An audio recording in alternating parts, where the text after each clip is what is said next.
मुरारी राम कृष्ण हरे देवा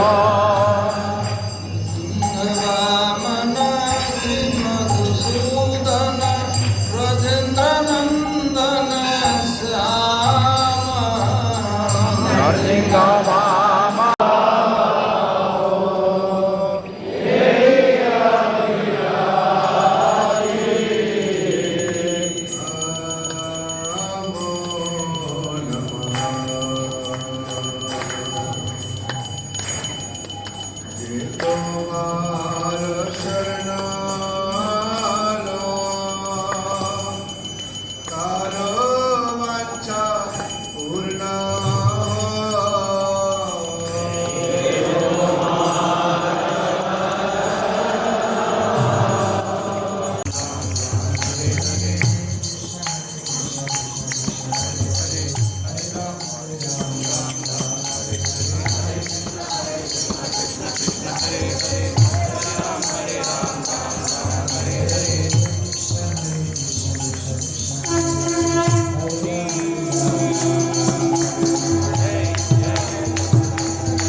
संसार से मुक्ति देते नहीं है। क्योंकि क्यों देते नहीं पता है किसको? क्योंकि उनका ही मुक्ति नहीं तो दूसरे तक क्या ठिकाना है? खुद का ठिकाना नहीं, दूसरे का क्या ठिकाना है? देवताओं का भी मुक्ति नहीं है, समझा?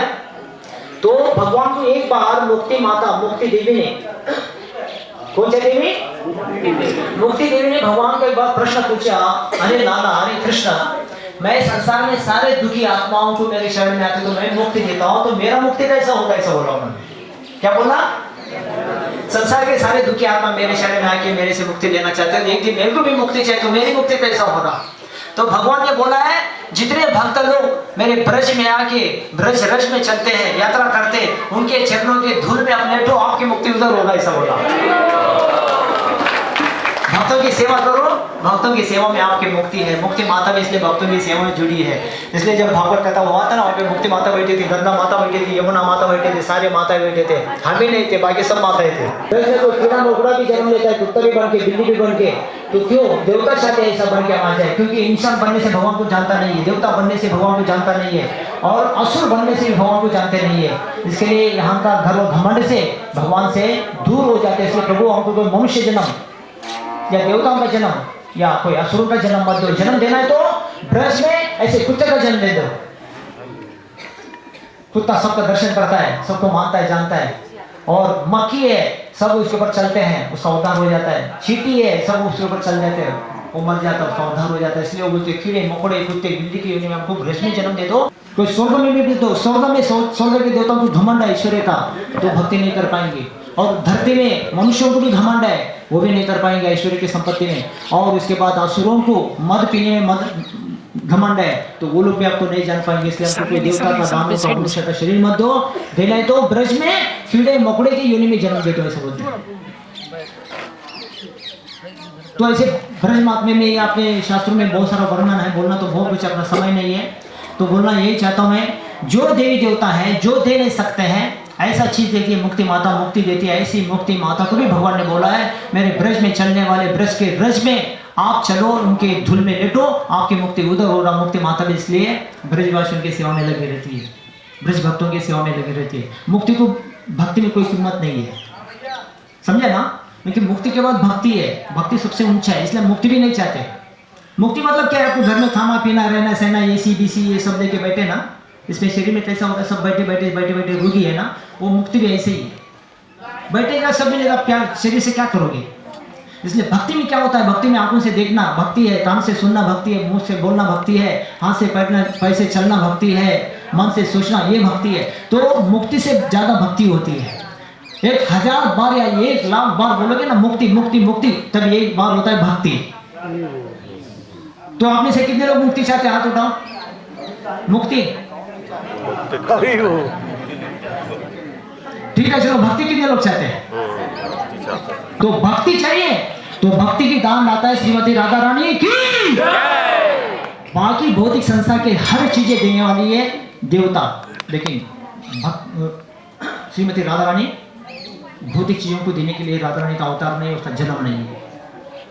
राधा का एक नाम है राधा, गर्गाचार्य ने नाम रखा। राधा का मतलब हरे, जैसे हम बोलते हैं ना हरे, हरे का मतलब हरा, हर का मतलब राधा, राधा का मतलब कृष्ण का सबसे ज्यादा ये संसार में आराधना करती है। आराधना मतलब क्या है? सेवा। हरे कृष्ण जब करते हैं, हरे का मतलब हरा, हरा का मतलब राधा, राधा का मतलब सबसे ज्यादा कृष्ण की आराधना करने वाली। आराधना मतलब सेवा। तो हम भी सेवा कर रहे हैं। हम किसका सेवा कर रहे हैं? कोई पति का सेवा कर रहा है, कोई पत्नी का सेवा कर रहा है, कोई बच्चा का कर रहा है, कोई बेटा का कर रहा है, कोई बेटी का कर रहा है, कोई सास का कर रहा है, ससुर का। हम एक दूसरे का सेवा करते हैं, लेकिन किसी को भी कितना भी सेवा करो, कहाँ तक? प्राण जाने तक, जान जाने तक सेवा करो, लेकिन कोई खुश नहीं होगा। कोई हमारा नाम का प्रशंसा नहीं करेंगे, बहुत अच्छा किया, बहुत अच्छा किया। क्या करते सब लोग? सब लोग पति कितना भी पत्नी का सेवा करे, वो पत्नी पति का निंदा ही करती है संसार में। मैं देखा अपना माँ कितना भी सेवा करे ना, बाप माँ का निंदा ही करता है। हाँ, माँ कितना भी सेवा करे बाप निंदा करता है, बाप कितना भी सेवा करे माँ निंदा करता है। माँ बाप दोनों मिलके किसके लिए करते? पूछो। बच्चे बच्चे बच्चे बोलते, बच्चे कितना भी, बच्चों के लिए माँ बाप कितना भी सेवा करे, बच्चे भी निंदा ही करते हैं। मेरा माँ ऐसा करता है, मेरा बाप ऐसा करता है, वो भी निंदा करते हैं। बच्चा, बेटा भी निंदा करता है, बेटी भी निंदा करता है, माँ भी निंदा करता है, बाप भी निंदा करता है, बहन भी निंदा करता है, भाई भी निंदा करता है, भाई बहन का। ये निंदा क्यों करते हैं पता है? क्योंकि जिंदा है, ये सब जिंदा है, इसके लिए निंदा करते हैं। और स्तुति कभी करते हैं? मरने के बाद। मरने के बाद स्तुति करते, गरुड़ पुराण पढ़ते, भागवत पढ़ते, गीता पढ़ते, नाम करते रहे। मरने के पहले स्तुति करने से फायदा, मरने के बाद स्तुति करने क्या फायदा है? मरने से पहला भाई बहन का स्तुति करो, माँ बाप का स्तुति करो, माँ बाप की सेवा करो। ये दोष निवारण हो जाता है ना। मरने बाद ये गीता कुछ भी करने का जरूरत नहीं है। हमारी गीता भागवत हमारे राधा रानी हमको यही सिखाती है। मरने के बाद दोष लग गया, फिर दोष कहां से निवारण होगा? वो तो भोगना ही पड़ेगा, समझे ना? भोगना ही पड़ेगा, वो तो छूटने वाला नहीं है। तो हमारे गीता भागवत में यही सिखाते हैं, मरने से पहले ये सब कर लेना चाहिए, मरने के बाद करेंगे तो कुछ नहीं। तो बोलने का मतलब ये है, कितना किसी का भी सेवा करो, लेकिन एक दूसरे का सब निंदा ही करने वाले जिंदा है तब तक, मरने के बाद ही सिद्ध करते हैं। लेकिन आप किसी को भी संतुष्ट नहीं कर सकते। हर साल बोलेंगे कि ये नहीं लाया, वो नहीं लाया, पति कितना भी अच्छे मेहनत करके घर बनाए, पत्नी बोलते देखो सामने वाला क्या बनाया, आप क्या बनाया, पानी जा रहा नहीं, ऐसा बेसिन बनाया, पानी घुसता नहीं उसमें। कितना भी अच्छा करो, कितना भी अच्छा फर्शी लगा स्टाइल फर्शी, दूसरे के घर में जाके वो माता देखते हैं उनका घर का फर्शी कैसे, अपना घर का कैसा है। ऐसा देखा गया। और अपना पति, अपना बाप कितना भी मेहनत करके घर बनाए, कुछ अच्छा लाए, कपड़े भी, लेकिन वो स्त्री क्या करती है, अपना घर का खुशी देखती है, दूसरे के घर में खुशी देखती हो। अपना घर में बेसिन कैसा, उनका घर का बेसिन कैसा है, उनका घर का कपड़ा कैसा, हमारे घर में कपड़ा कैसा, उनका घर का खाना पीना कैसे है। जैसा हम लोग प्रसाद में क्या करते हैं, प्रसाद देते कहाँ तो देखते, तो हम क्या करते हैं, मेरे थाली में क्या कम है वो देखते नहीं, उसके थाली में क्या है ज्यादा कम ज्यादा वो देखते हैं। मेरे में वो आएगी नहीं आइटम वो देखते। तो ऐसे हमारा ये नजर है संसार में। इसलिए बोलने का मतलब किसी को भी हम खुश नहीं कर सकते। कब तक? मरने तक, मरते दम तक। मरने के बाद हम उसके खुशी के लिए फिर उसको, वो मुर्दा सुनने वाला नहीं है तब उसको स्तुति करते हैं। किसी को संतुष्ट नहीं, बोलने का मतलब हम सबका सेवा कर रहे हैं लेकिन खुश कोई नहीं कर सकते। क्यों? क्योंकि हम लोग माया की सेवा कर रहे हैं। इसलिए बोलते हैं राधा रानी को अब सबसे ज्यादा संसार में आराधना सेवा करती हुई किसका? भगवान का। तो भगवान का सेवा छोड़ के संसार में किसी का कितना भी सेवा करे कोई भी संतुष्ट नहीं होगा, मरने तक, मरते दम तक। इसलिए राधा से प्रार्थना करते, राधा आपका, राधा मतलब सबसे ज्यादा आराधना करते, आप इतना भगवान की सेवा आराधना करती हो इसलिए आप खुश रहती है, उतना उसमें से थोड़ा एक दाना इतना भी मेरे ऊपर कृपा बरसाओ तो मैं खुश रहूंगा संसार में। इसलिए भगवान को खुश करोगे ना, सारा संसार जगत तुष्ट, कृष्ण तुष्ट, जगत तुष्ट, ऐश्वर्य तुष्ट, जगत तुष्ट। भगवान हमारे सेवा से खुश होते ना, बाकी संसार में कोई खुश नहीं हो सकते। जितना हम संसार में कष्ट उठा के करते, मरते दम तक ना, उतना सेवा अगर कष्ट हम भगवान के लिए, राधा के लिए करें ना, राधा कृष्ण मिलेंगे, संसार में हमको कोई मिलने वाला नहीं। मशान घाट तक सब छोड़ के चले जाएंगे। संसार में जितना कष्ट उठा, इतना कष्ट अगर भगवान के लिए उठाए, जितना हम संसार में तकलीफ झेलते, इतना तक भगवान के लिए तकलीफ झेले ना, भगवान मिलते, लेकिन संसार में कोई चीज मिलने वाला नहीं। इसलिए हम राधा से प्रार्थना करते हैं, हरे कृष्ण मंत्र के द्वारा, राधा जितना कृष्ण की सेवा करती हो उसमें से थोड़ा मेरा कृष्ण की सेवा मेरे जीवन में प्राप्त हो जाए, मैं थोड़ा उनकी आराधना करूं तो क्या होगा, मैं संसार के माया से, बंधन से मुक्त हो जाऊंगा। इसलिए राधा से प्रार्थना करते, गर्गाचार्य ने इसलिए राधा का नाम रखा है राधा। क्यों राधा रखा था? सबसे ज्यादा आराधना करती है, सबसे ज्यादा सेवा करती है। तो राधा रानी ही इसलिए भगवान कृष्ण की सेवा को, कृपा को बरसाती है। इसलिए कृष्ण तरसाते हैं, तड़प के उसका परीक्षा लेके उसको कृपा करते हैं। इसलिए भगवान का नाम है क्या है? करुणा सिंधु। करुणा सिंधु मतलब क्या है? करुणा देखते हैं, ये मेरा मेहनत कर रहा है कि नहीं, मेरे लिए तकलीफ उठा के नहीं, सेवा कर रहा है कि नहीं, देखता है, तरसा के परीक्षा लेके फिर उसके ऊपर कृपा करते हैं। इसलिए कृष्ण करुणा सिंधु बोलते हैं। लेकिन राधा ऐसा नहीं है, राधा बरसाती है इसलिए बरसाने वाली हो। तो हम कल बरसाने में जाने वाले आज राधा के जन्म स्थान। तो कंस महाराज ने क्या किया, उसको कृष्ण का, वसुदेव का पुत्र मरने वाला था ना उनको, कंस को, तो उन्होंने ऑर्डर दिया था, क्या बोला, देवकी का पुत्र कोई भी मार सकता है मेरे को, ब्रज में कोई भी बच्चा हो सकता है, इसलिए ब्रज में पुत्रा को ऑर्डर दिया। तो उन्होंने कंस ने सारे बच्चों को मारने का, जितने भी बच्चे 3 साल के, 4 साल के, 6 साल के बच्चे, छोटे छोटे जो भी है, वो कोई भी कृष्ण हो सकता है, ब्रज में सारे बच्चों को मारने के लिए पुत्रा को ऑर्डर दिया था। तो तब कीर्तिदा माता ऋषभ जी को भी डर लगा, उधर नंद बाबा यशोदा माता को भी लगा था, इसलिए देवकी के घर में जन्म लिया, तो नंद बाबा के घर में उनको लाके छोड़ा था। तो इधर राधा को भी वही किया उन्होंने, राधा यहाँ पे जन्म लिया, माता जी बताएंगे आपको, तो उसका आगे का कहानी मैं बता रहा हूँ। तो यहाँ पे राधा जन्म होने के बाद फिर कंस के डर के मारे ऋषभानु जी, कीर्ति जी बरसाना में बसे हैं, इसलिए वहाँ पे राधा रानी बाद में लाली बड़ी हो गई, रास बीस वहाँ पे, उसके बाद ब्रज में तो कहानी चालू हो गया आगे का। तो इसलिए राधा रानी कृपा बरसाने वाली है, इसके लिए बरसाने वाली बोलते हैं उसको। जय राधा रानी की जय। हाँ, इसलिए कृपा बरसाने, राधा भक्ति की कृपा बरसाती है, और जो भक्ति का नाम राधा देती 33 करोड़ देवी का कोई देते नहीं है। तो राधा रानी कोई भी कुछ मांगते ना, वो देने वाली नहीं, उनके पास है ही नहीं, उनके पास केवल भक्ति की दान दाता है, वो भक्ति की दान दाता ही देंगे, दान ही देंगे, और उससे जीव को संसार में खुशी प्राप्त होता है, उससे संसार से जीव की मुक्ति होती है। इसलिए आपको राधा से यही मांगना है, और उनके पास वही है। इसलिए भगवान की, कृष्ण की असिस्टेंट सेक्रेटरी सेवक वही है राधा जी, कृपा देने वाले। भगवान कृष्ण कृपा देने वाले। राधा कृष्ण की कृपा चाहिए तो राधा की कृपा चाहिए, राधा की कृपा चाहिए तो चैतन्य महाप्रभु की कृपा चाहिए। तो राधा कृष्ण की इतना सेवा क्यों करती है, भगवान भी समझ नहीं पाते। ये समझने के लिए वो भगवान कृष्ण को अपना भगवत अवतार भी निकाल के एक साधु वेश सन्यासी के रूप में आना पड़ा, वो है चैतन्य देव, श्री कृष्ण चैतन्य, राधा कृष्ण नायन। ये चैतन्य महाप्रभु की कृपा लेंगे तभी राधा की कृपा को समझ सकते हैं, राधा की कृपा तभी कृष्ण की कृपा समझ सकते हैं, उसके बिना नहीं समझ सकते। और चैतन्य महाप्रभु की कृपा चाहिए, फिर नित्यानंद जी चाहिए, तो हमारे गुरु परंपरा के द्वारा ही डायरेक्ट हम किसी को प्राप्त नहीं कर सकते। हमारी योग्यता, हमारा पात्रता, हमारा जब तब सब में कमजोर है हम लोग। डायरेक्ट हम किसी भगवान के पास, राधा के पास, किसी के पास जाने के हमारे पास हिम्मत ही नहीं। हमारा धर्म देखो क्या है हमारा, हर चीज में हम लोग कम पड़ते हैं, एक ही चीज में पक्के हैं, किसमें? भोजन में। अभी भोजन हमारा रात देख रहे हैं उधर, यहाँ पे बहुत अच्छे सामने राधा जी का फूलों का गार्डन है, और राधा के फूलों के गार्डन में बैठ के हम लोग ब्रेकफास्ट प्रसाद करेंगे। बहुत बहुत धन्यवाद। कृष्ण भगवान की आई माता जी। वो माता जी आप यहाँ पे राधा जी कैसे ऋषभानु कीर्ति के द्वारा आविर्भाव प्रकट हुआ, उनका जन्म होता नहीं, प्रकट होता है, और बाद में वो अप्रकट हो जाते हैं। हमारे जैसे माँ बाप संसार करके बच्चों को जन्म देता है। इधर ना चावल में, वो माता की साइड में बैठा हूँ, माता की साइड में बैठा हूँ।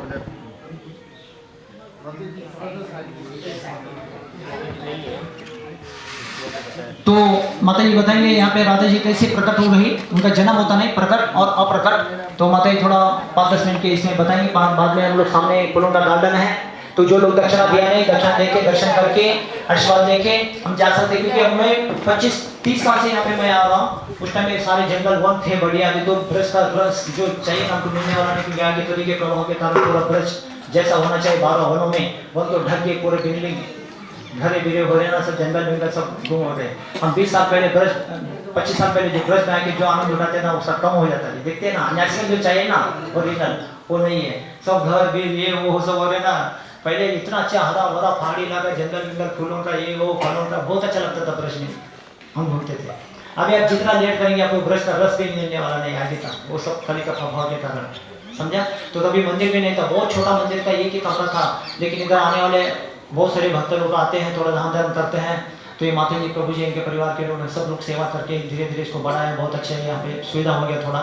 तो आप लोग भी अपने योगदान के अनुसार जो भी आपको सेवा करना है, जरूर मंदिर में सेवा करिए, राधा जी आशीर्वाद दीजिए और अपने भक्तिमय जीवन को आगे बढ़ाइए। हरे कृष्ण।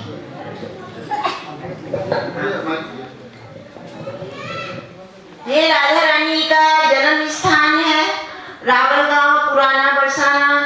कीर्ति जी इस भानु का ये घर है, घर से ये मंदिर बना है। पहले जमुना यहीं बहती थी, अब तो जमुना बहुत आगे निकल गई है।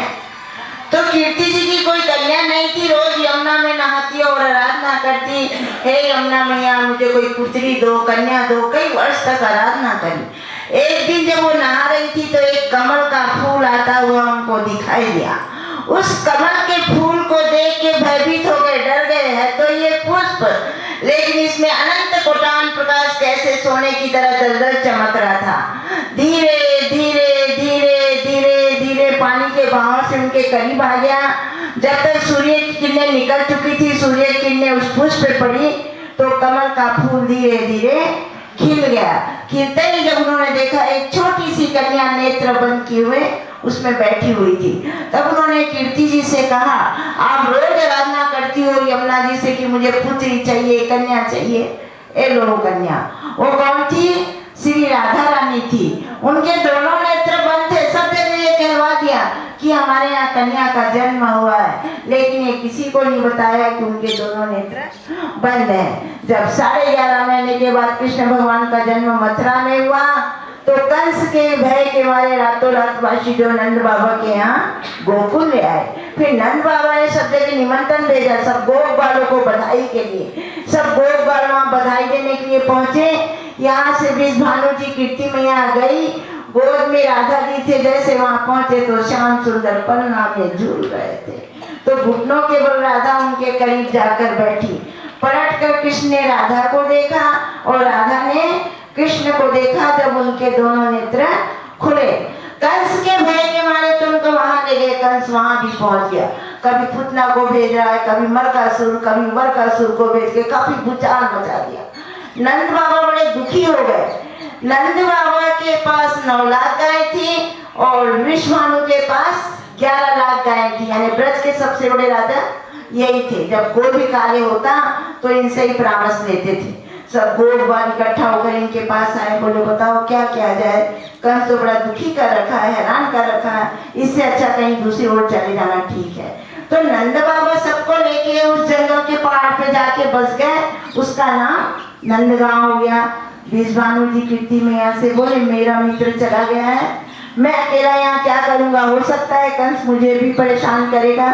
तो राधा रानी और कीर्ति मैया को लेके उस पहाड़ पे जाके बस गए, उसका नाम विश्वानु के नाम से बरसाना पड़ा।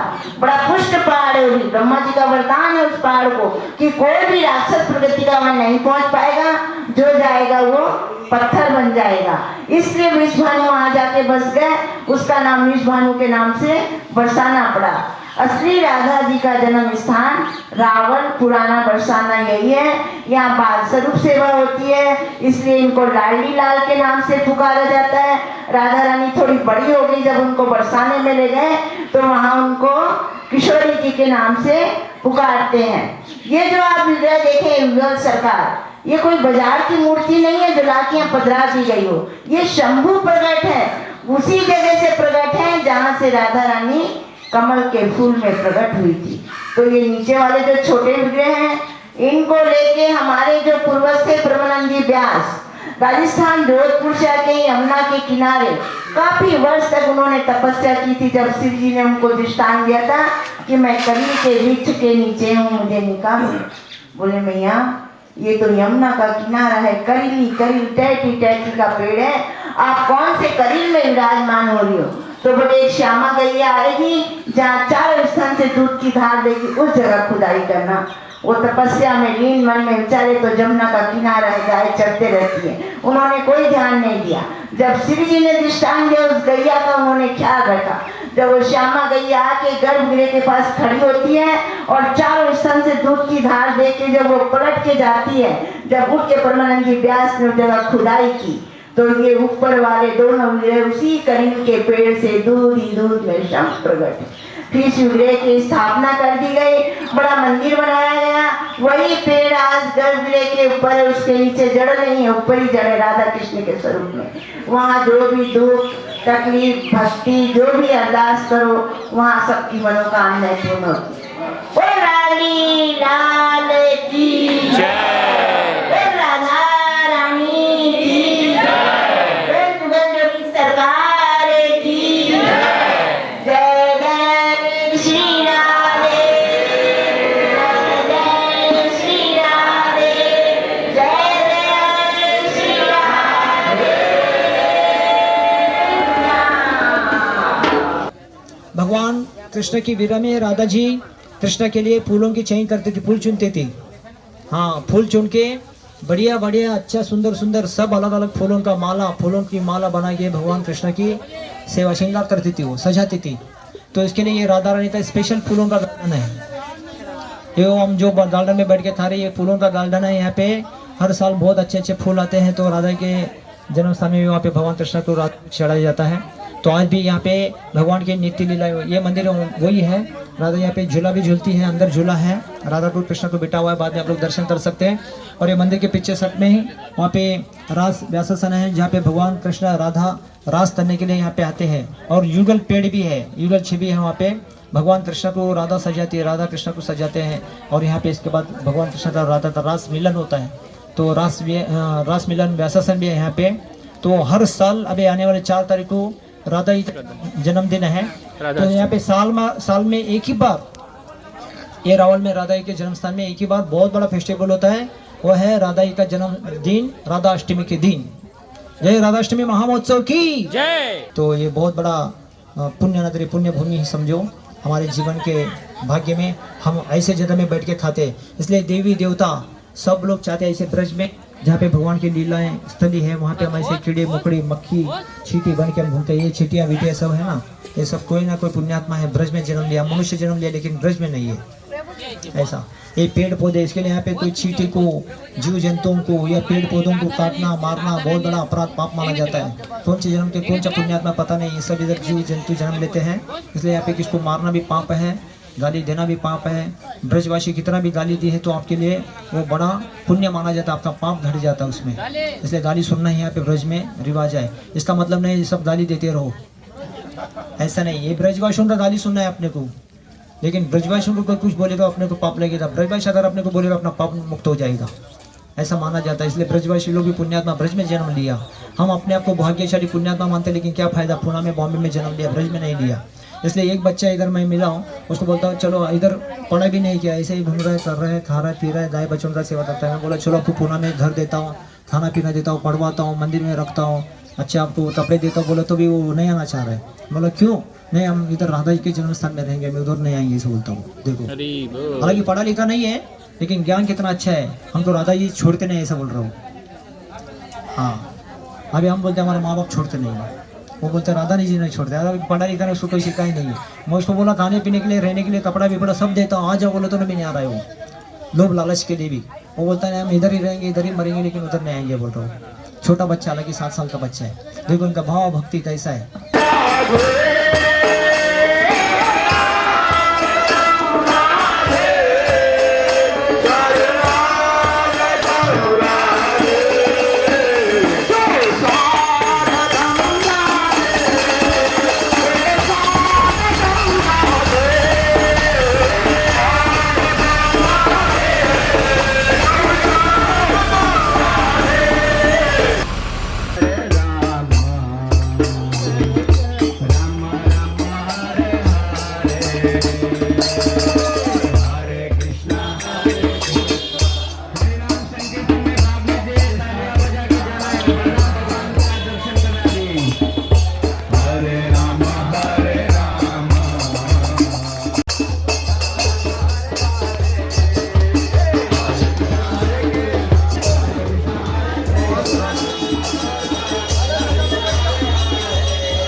महाराज श्रीजी पीठाधीश्वर कहेंगे 25 तारीख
शक्ति देने वाले हमारे दाऊ जी भैया है, बलराम जी है, वो बल देते।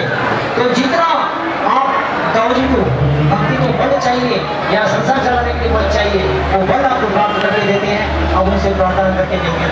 तो इसके लिए भगवान बलदेव जी तो आपको बताएंगे कैसे प्रकट है। हरे कृष्ण। बोलो दाऊ जी महाराज की, रेवती मैया की। यहाँ पर बलदेव जी कैसे प्रकट हुए? यहाँ पर जो कृष्ण के कपूत थे बजनाभ जी, कृष्ण पुत्र पदुम, पदुम पुत्र अमृत, अमृत पुत्र बजनाभ। बजनाभ जी को जब मथुरा का राजा बनाया गया तो उन्होंने ब्रज के प्रकाश और चमक को फीका देखा। तो फीका देखा तो उन्होंने सोचा क्यों न फील्ड में घुमा जाए, कोई विभूति यानी कोई बुजुर्ग मिले। तो ये फील्ड में घूमे तो उनको सांडिल महामुनि जमुना किनारे, जब जमुना किनारे सांडिल मुनि मिले,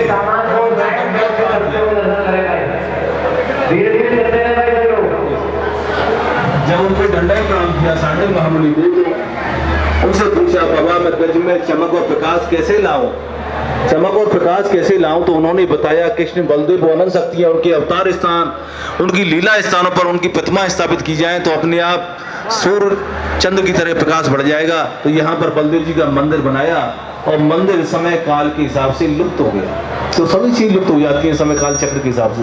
जब मंदिर लुप्त हुआ तो आगे चल के सोबरी ऋषि वंश परंपरा में, आपने सोबरी ऋषि सुने होंगे, उस वंश परंपरा में कल्याण देव नामक संत गोवर्धन के पास से आकर के यहाँ आखे बट पेड़ के नीचे बैठ करके तपस्या करने लगे। तपस्या करी तो ठाकुर जी खुश हुए और खुश होकर के बलराम जी ने स्वप्न आदेश दिया, कल्याण मेरा प्रागट कराओ, मेरा मठ, मेरा मंदिर इसी आखे बट पेड़ के नीचे है। तो उनको स्वप्न आदेश दिया। इधर गोकुल के गोसाई थे, उनके पास लाखों गाय थी, उनकी गाय यहाँ चढ़ने के लिए आए, चारा चढ़ने के लिए। तो उनको जो सबसे ज्यादा दूध देने वाली गाय थी बलराम जी के ऊपर सोता ही दूध छोड़े।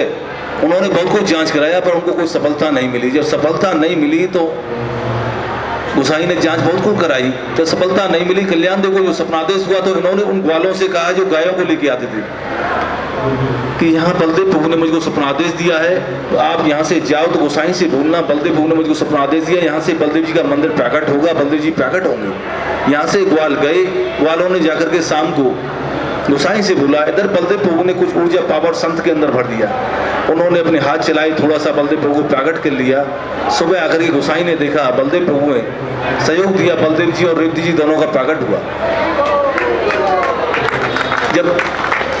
जब दोनों का प्रकट हुआ तो उन्होंने अपनी लाखों गायों का दूध मंगाया। इधर ब्रजवासियों ने सुना तो ब्रजवासी भी अपने घरों से दूध दही लेकर के आए और बलराम जी का अभिषेक किया। जब अभिषेक किया दूध दही के द्वारा जो अभिषेक हुआ और खुदाई के द्वारा जो गड्ढा बना था वो दूध दही से भर गया, उसका नाम क्षीर सागर पड़ा। क्योंकि बलराम जी शेष हैं और शेष जिस जगह से प्रकट होते हैं उस जगह को क्षीर सागर कहती हैं। तो अनंत पुरातन शेष हैं बलराम जी। जब बलराम जी का प्रकट उत्सव हुआ तो सबने सोचा क्यों न रात को हम यहीं रुके। सभी रात को रुके तो गोसाई पावरफुल थे, उनके पास लाखों गाय थी, तो उन्होंने सोचा क्यों न बलदेव प्रभु को हम यहाँ से गोकुल ले चले।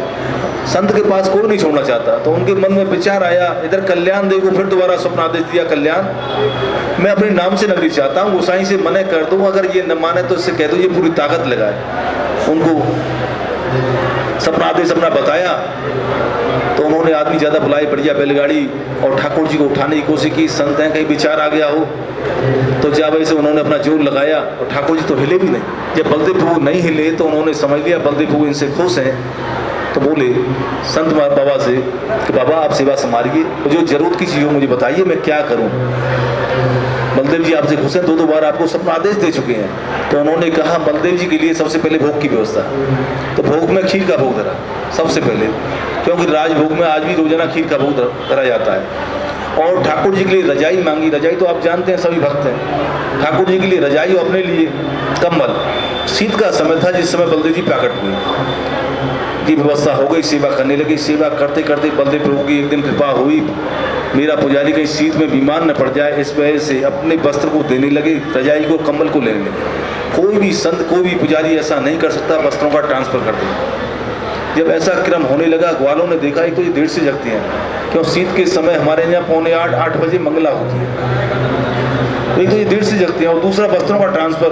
क्यों ने गोसाई से शिकायत की है, गोसाई से शिकायत की। गोसाई ने आकर के पूछा बाबा ये क्या मामला है वस्त्रों का ट्रांसफर। उन्होंने कहा आप कभी दुबक करके देखें मेरा बलदेव प्रभु के प्रति कैसा भाव है। कैसा मेरा प्रेम है। तो उन्होंने दुबक करके देखा इमली की पेड़ में ओट में खड़े होकर के कि ठाकुर जी अपना वस्त्र दे रहे हैं या ले रहे हैं। तो उन्होंने अपने कान पकड़े, पुजारी से क्षमा याचना मांगी, ठाकुर जी से क्षमा याचना मांगी, फिर पुजारी से मांगी और लिख करके भी दिया, मेरा आज से मन खराब हो तो इस चीज़ को दिखाना कि मेरा आज से कोई दबाव नहीं, अपने हिसाब से सेवा करें। जब से दबाव खत्म हुआ अपने हिसाब से सेवा करने लगे और उन्होंने कह दिया था को जो जरूरत की चीज़ हुआ करे मेरे पास खबर भेज दिया करो। तो सेवा जब से निर्द्वंद होकर के करने लगे, सेवा करते करते बलदेव प्रभु की एक दिन फिर कृपा हुई। पुजारी से बोले, कल्याण तू अपनी शादी कर, तेरे वंश से आगे सेवा चाहता हूँ। बाबा मैं तो संत हूँ, मेरे तो हाथ पैर चलेंगे, आपकी सेवा करूंगा, मैं इस माया जाल में नहीं पड़ना चाहता। कि नहीं नहीं तेरे वंश से सेवा चाहता हूँ। जब ज्यादा कहा तो उन्होंने कहा, महाराज का जो वचन तो दे दो। कैसा वचन? मेरी संतान के द्वारा आप भोग लेते रहे और मेरी संतान भूखी नहीं मरे। बलदेव प्रभु ने वचन दिया। जब उन्हें शादी की, दो बच्चे हुए, वही वंश परंपरा बढ़ते बढ़ते उसी वंश परंपरा में हम आती हैं। हरि बोल। जब वंश बढ़ने लगा तो आगे चल के औरंगजेब बादशाह हुआ है, औरंगजेब नामक। आगरा राजधानी थी, सबसे नजदीक ब्रज का कोना बलदेव प्रभु का पड़ता है, 40 किलोमीटर दूर है यहाँ से आगरा। तो चला वो दिल्ली की तरफ से, मथुरा, वृंदावन, नंदगाम, बरसाना सबको पार किया और पूछा, दाऊ जी बलदेव कितना दूर है? और पब्लिक ने बताया कि 7 कोस या 5 कोस, इतना ही बताया। सुबह से शाम तक चला, चलते चलते शाम को फिर पूछा उसने, कितना दूर है? अभी जितना पूछा था उतना दूर। दूसरे दिन, तीसरे दिन, ऐसे करके 5-7 दिन लग गए। परेशान हो गया, हार करके उसने अपने साथ में जो राजा थे हिंदू, उनसे पूछा, ये देव तुम्हारा कैसा है? और देव तो पलायन कर गए, यानी उनके भक्त ले गए इधर से उधर, और इस देव की मालूम नहीं पड़ रही। उन्होंने बताया, बलराम जी जो है शेष है, और शेष रूप में जब ये लक्ष्मण हुए, सीता भाभी के लिए रेखा खींची है। रावण तो इतना पावरफुल था, इनकी रेखा को पार नहीं कर पाया। इनकी हाथ जोड़ो, रास्ता मांगो। हाथ जोड़ी, रास्ता मांगी, आगे बढ़ा। बढ़ते बढ़ते 2 किलोमीटर दूर रह गया। उसके मन में पाप आया, अब तो मैं सेना को ऑर्डर दे सकता हूँ। सेना को ऑर्डर दिया, सेना ब्लाइंड हो गई, हाँ अंधा। और वो बहुत बड़ा, वो भी गड़बड़ हुआ। और मऊ माछी कहती हो, क्या कहती हो? मधुमक्खी। ये बलदेव प्रभु ने छोड़ दी, घबरा गया। घबरा करके फिर तो जब आँख और शरीर में, या मतलब जब चोट पड़ती है शरीर पर, तो फिर भाव दिखाता है। तो उसने फिर अपना भाव दिखाया, आप ऐसे कृपालु हैं, आप ऐसे दयालु हैं, आप मेरे ऊपर कृपा करिए, मुझे सही करिए, मेरी सेना को सही करिए, मैं ऐसा कोई गंदा भाव विचार नहीं लाऊंगा। तो बलदेव प्रभु ने उसको सही किया। अपने सिपाही सलाहकार में जो सबसे अच्छे ओहदे वाला सिपाही सलाहकार था, बढ़िया, उसको समझा के भेजा, आप जाएं, पुजारियों को समझाएं, वो घबराए नहीं, मेरे पास आए, 1-2 जो भी आना चाहे। यहाँ पुजारी क्या कर रहे थे? बलदेव प्रभु, उसका आदमी आया, उसने क्या देखा कि पुजारी ठाकुर जी के चरणों में बैठ के भजन कर रहे हैं। क्योंकि बलदेव प्रभु विशाल है, इनको हम दुबकाएं तो दुबकाएं कहाँ? और बलदेव प्रभु ने हमारी जड़ जमाई है, यानी हमारा पुरखा तो संत था, जब जड़ जिन्होंने जमाई है, ये हमारी लाज रखेंगे, ऐसा विश्वास करके वो तो चरणों में बैठे थे, भजन कर रहे थे। उसके आदमी ने आकर देखा और पुजारियों को समझाया जो घटना घटित हुई थी उनके साथ में। जब बताया तो यहाँ से पुजारी 1-2 गए, उनको तांबे के पात्र पर बलदेव जी के नाम पर 5 ग्राम जमीन जागीर बेड की लिख करके, तांबे के पात्र पर बेशकीमती जवाहरात थी, हीरा पन्ना मोतियों की माला, एक गेट का निर्माण कराने के लिए पैसा, गेट बनवाया, उसमें एक नछोड़ा ड्रम बजाने के लिए। जो जवाहरात है 4 दिन धारण होती है, शरद पूर्णिमा के दिन, जन्माष्टमी के दिन, बलदेव छठी के दिन, बलदेव रास पूर्णिमा। एक चाबी जज के पास होती है, वहाँ से कमीशन चाबी लेके आता है, एक चाबी यहाँ मंदिर में, डबल लॉक ताला खुलेगा जब वो धारण।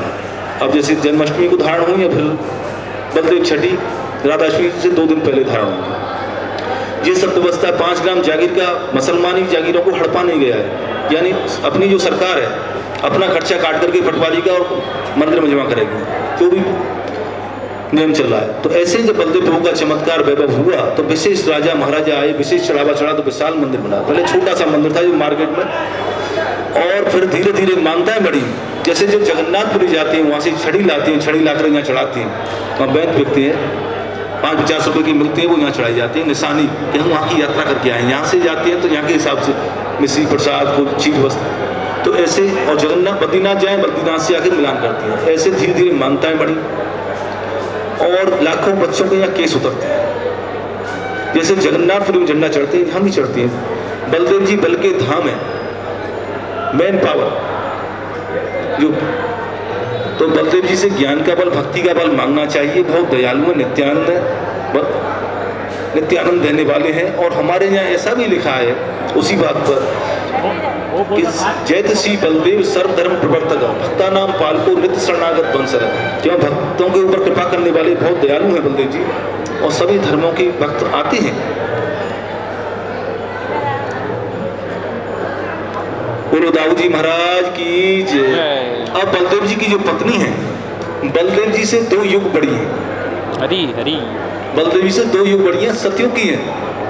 और त्रेता बीच में चला गया, द्वापर जब आया तो उन्होंने क्या किया, रेवती मैया ने बहुत तपस्याएं की हैं और उनके पिता ने अनेक राजकुमारों को पृथ्वी पर देखा, उनकी समझ में कोई वर समझ में नहीं आया। तो उन्होंने सोचा क्यों न हो, इतने पहुंचे हुए थे कि क्यों न हो ब्रह्मा जी के पास पहुंचा जाए और उनसे सलाह ली जाए। तो बच्ची को साथ में लेकर के ब्रह्मलोक में पहुंचे। जब ब्रह्मलोक में पहुंचे तो ब्रह्मा जी का भक्ति में कार्यक्रम चल रहा था। अब जैसे तुम्हारे गुरुदेव का कार्यक्रम चल रहा हो तो तुम बगैर इशारे के आगे नहीं बढ़ो, तो कैसे भी हाथ का आंख का कैसे भी तो इशारा हो, तो वो भी आगे नहीं बढ़े। जब नहीं बढ़े और जब उनका कार्यक्रम पूरा हुआ, ब्रह्मा जी की नजर पड़ी तो उन्होंने इशारा किया, आइए रेवत कैसे आना हुआ, बैठा ला।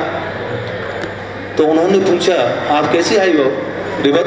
कि बाबा मैं ऐसे इस बच्ची के बारे में पूछने के लिए आया हूँ, मैंने अनेक राजकुमारों को देखा है, मेरी समझ में नहीं आ रहा है मैं किसके साथ इसकी शादी करूँ। ब्रह्मा जी बोले, तुम जितने राजकुमारों के नाम बता रहे हो उनकी तो कई पीढ़ियां समाप्त हो चुकी। बाबा कई पीढ़ियां समाप्त हो गई, क्या इस बच्ची की शादी नहीं हो गई? नहीं नहीं होगी, इसकी अनुरूप शेष अनंत शक्ति ने अवतार लिया है। तो बलराम जी को शेष अनंत शक्ति और भगवान नारायण कृष्ण दोनों को बताया और ब्रज में अवतार लिया। इस समय तुमको द्वारका मिलेंगे, आप यहाँ से जाएं और वहाँ जाकर के जो कुशस्थली है आपकी, वहाँ पर द्वारका बनी हुई है, वहाँ पर आप जाएं और बलराम जी से इनकी शादी करें। इनके योग हुई हैं और इनकी जो भाव विचार है या संस्कार, तो बाबा मैं पहचानूंगा कैसे कि उनके अंदर सूर्य और चंद्र की तरह प्रकाश होगा, ऐसा उनको बताया। आप यहाँ से जाएं कि बाबा कुछ प्रूफ तो बना दो। तो उनसे कुछ प्रूफ बनवाया और वहाँ से आकाश मार्ग से चले। जब आकाश मार्ग से चले, चलते चलते द्वारका के बगीचा में उतरे। बगीचे का रक्षक जो था वो देखकर ही घबरा गया, इतनी ऊंचाई लंबाई नहीं देखी थी उसने, 21 फुट लंबाई थी सते हुए। त्रेता में 14 हाथ राम जी का, इधर कृष्ण बलराम 7 हाथ के थे, इस समय हम 3.5 हाथ के हैं। तो जब 21 हाथ का 7 हाथ के मनुष्य ने देखा राजा रेवत को और रेवती जी को, तो घबरा गया। घबरा करके वो कहाँ जाएगा, कृष्ण बलदेव भैया के पास गया। तो वहाँ पहुँचा दौड़ते हुए और उनको बताया, उनको साथ लेके जब चलने लगा तो नगर वासियों ने देखा, दौड़ते हुए आया था कृष्ण बलदेव भैया को लेके जा रहा है, तो हम ही चले। क्यों आजकल नकली हीरो के पीछे कितनी भीड़ हो जाती है, जब वो तो ओरिजिनल है। जब उनके पास साथ में भीड़ जब गई और भगवान कृष्ण और बलराम जी जब वहाँ पहुँच करके उनसे पूछा, आप कौन हो, कहाँ से आए? उन्होंने बताया, आपने इतिहास में नाम सुना हो ऐसे ऐसे, और हम ब्रह्मा जी के पास गए थे, ब्रह्मा जी ने हमको सलाह दी है आप दोनों भैया में बलराम जी और कृष्ण। तो भगवान कृष्ण बोले, दादा भैया बलराम जी हैं। तो उनसे शादी हुई और शादी करने के बाद बोले, मैं तो हम तो चलती हैं। क्यों आज अवसर बनेगा तुम्हारे सामने? कि नहीं नहीं, हम जल नहीं पी सकते तुम्हारे राज्य का, क्योंकि पुराने जमाने में राज्य का भी जल नहीं पीते थे, फिर बच्चियों के घर का नहीं पीते थे। आजकल तो सब कुछ हो रहा है और होते करते जब ऐसा कह के वो तो तपस्या करने के लिए चले गए। अब रेवती जी को देख करके सगे संबंधी सभी हंस रहे थे कि हमारी भाभी तो ऐसी है, हम सबकी मैया है कि हमारे भैया को मेल बढ़ो, बढ़िया भयो, भाभी ऊंची मैया न भैया छोटो। तो भगवान कृष्ण ने सारा दिया, भैया ध्यान दो, हमारे सगे संबंधी सभी हंस रहे हैं। तो बलराम जी ने लांगर हल निकाला और रेगुलर साई किया। बोलो रेवती बलराम की जय। बलदेव जी और रेवती मैया बहुत दयालु हैं। तो हमारे यहाँ कहावत है, दाऊ दाऊ सब कहे मैया कहन को, दाऊ की दरबार में मैया कहे सो हो। मैया के भी दर्शन करना, बहुत दयालु है। सामने से बोलो दाऊ जी महाराज की जय।